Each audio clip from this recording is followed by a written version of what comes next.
puppies. Well, hi everybody. We are here in Chibona, Illinois. We are at Whispering Pines, and we have lots of animals that we're going to be visiting today. But I came here specifically to see a reindeer. Can we bring him over here? Sure can. And so this is Mr. Espy. Randy, and this is Holly, and she is a reindeer. So can you tell us a little bit about this animal?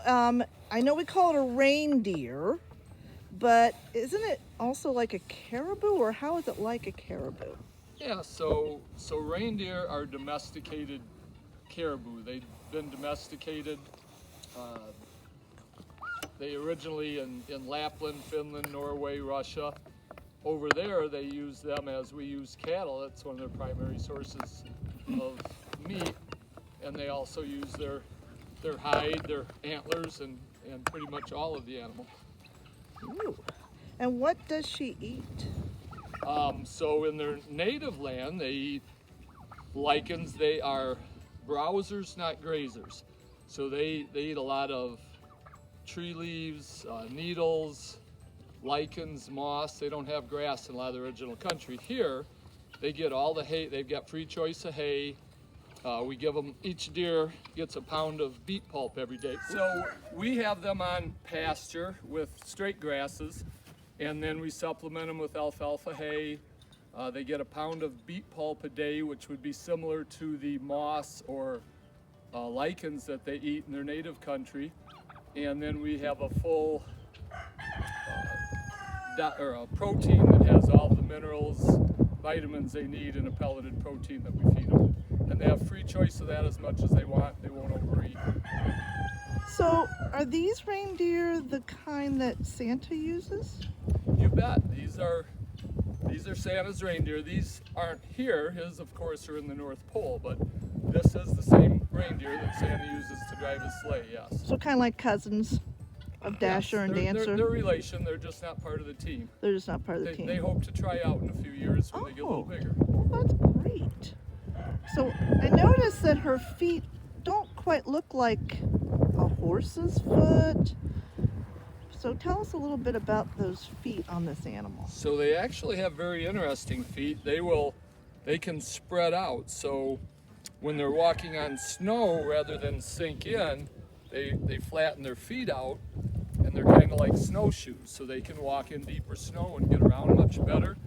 They also are very avid swimmers. They're one of the fastest swimming mammals, and they can swim long distances. They kind of open up like a paddle. And the other interesting thing is they have tendons in their feet that when they're walking, you can hear a clicking sound. So if they're in a blizzard or a snowstorm, that's how the herd keeps from getting separated, because there's safety in numbers. They can hear the clicking in front of them, and they just follow the clicking even when they can't see anything.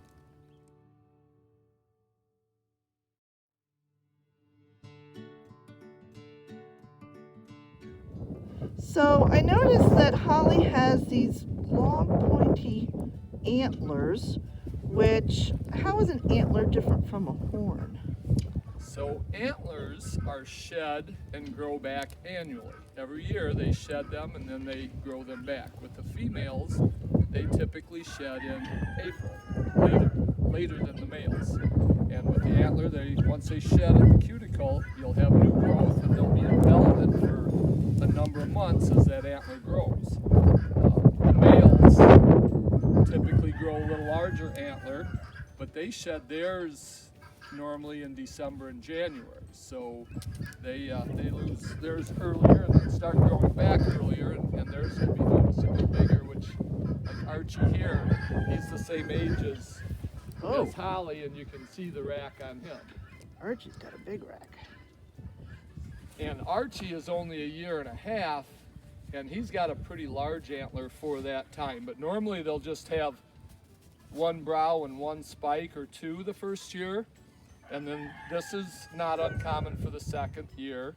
And then the third year they'll get bigger, and they'll continue to get larger as they get older up to a point. So when they shed, it'll be all the way down to their fur? Yeah, so you'll just have a little knob right on the top of their head. Okay. And then they'll start over. That's guess you could in the fact that the boys are typically larger, but if you're in a herd, you can have a older female that's larger than the male. So if you're dealing with someone reindeer the same age, that's okay. But if you've got different aged animals, older female can be larger than a male. Yeah, just drop that bag and bring he'll eat those. So one of their favorite treats, Archie's the willow guy. One of their favorite treats is willow leaves and willow branches. He's full. Just hold it down in front of his nose and he'll. There you go. Now Archie's a little bit older? No, he's a month younger He's than. a month younger. She was born in April of 19 and Archie was born in May of 19. So what is their lifespan? So I've only been with reindeer about 3 years. Oh boy. Here. I've only had reindeer about 3 years, but I joined ROBA a couple years, which is Reindeer Owner and Breeders Association, before I got reindeer to learn good husbandry and how to care for them. And the consensus at the meetings is on average they live about 15 years. With that said, there was breeders that had 20-year-old deer, but I don't think that's real common either. Sure. He's making noises with it. So he's eating willows out of that. And there's a double fence here. And it's really more to keep the animals safe from white-tailed deer. Or dogs, you know, anything that would scare them, or they're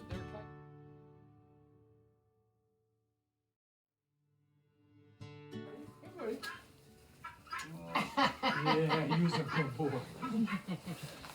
Yeah. So this is Humphrey. And what kind of camel is Humphrey? Humphrey is a dromedary, which he is a one-hump. You have dromedary, one-hump camels, and Bactrian that are two humps. And he's a one-hump camel. I know. Well, I don't have carrots. And he just turned 5 months old last Friday, didn't you, Buddy? And he'll chew on your beard. Well, you won't chew on my beard. You won't chew on my beard. I don't have a beard. He'll give you kisses, though. You give kisses? Oh, hi.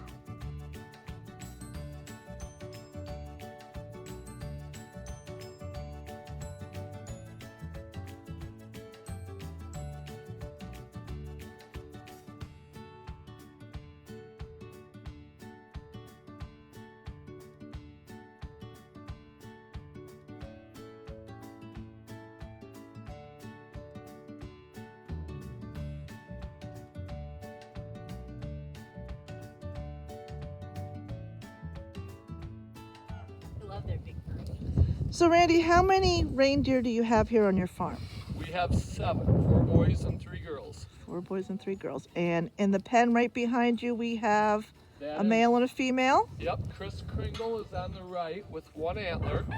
We had a tornado and you had 0 visibility or a tornado warning, and it rained so hard he ran into the fence and broke one off in velvet. Oh, And then Ruby is a 2.5-year-old female next to her, and they're a breeding couple. and so they maybe by next. Next year we're will hoping happen? Ruby will have a baby next Awesome. April or May. Awesome.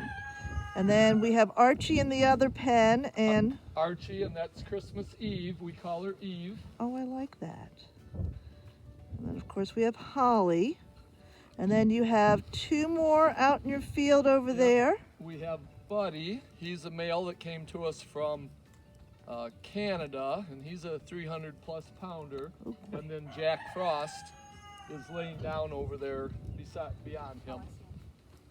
So we talk about farmers a lot. That's kind of what I do, is talk about farming.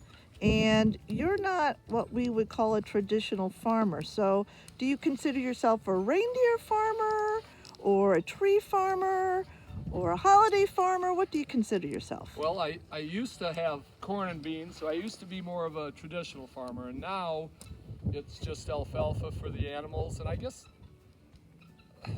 I'm a rancher, but it's reindeer rancher rather than a cattle rancher. That's Whispering Pines Reindeer Ranch and Tree Farm. So we also raise tree farms, which we're raising a crop. It just takes 6, 7, 8 years to get it to harvest. Sure.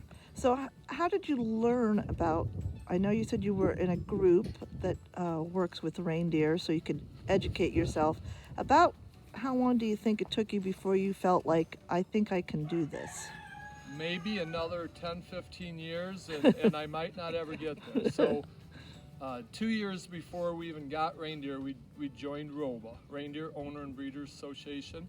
And the wonderful thing about that is there's people that have had reindeer for 30, 35 years that have learned so much, because hardly any of the vets have ever worked with reindeer. So who do you turn to if they don't have experience besides those, those ranchers, farmers that have been raising reindeer, and they're very helpful. I had a guy drove a reindeer up to U of I to give a blood donation to one of my reindeer. I mean, they Oh, wow. they're just all wonderful people, and they all are so caring. The reindeer are more like family than they are livestock. And Buddy is just a cantankerous old bull that was hard to handle, so it's like toenail. We basically just sawed his antlers off. I don't know if I ever finished that. Horns you only grow once in a lifetime. So if you shed it, you don't get horns back. Antlers you shed every year. Hey Jack, how you doing, buddy? Boy, you sure can see the velvet. And Yeah, how old come is here. Jack? He's 2.5. So almost everybody here was born in April. So these two are 2 and 7 months. They were born in April of 18, as was Ruby, as was Kringle. And then the other 3 were born in 19. The 3 that we were by, 2 in April and 1 in May of 19. That little piece that was hanging off the antler, the velvet.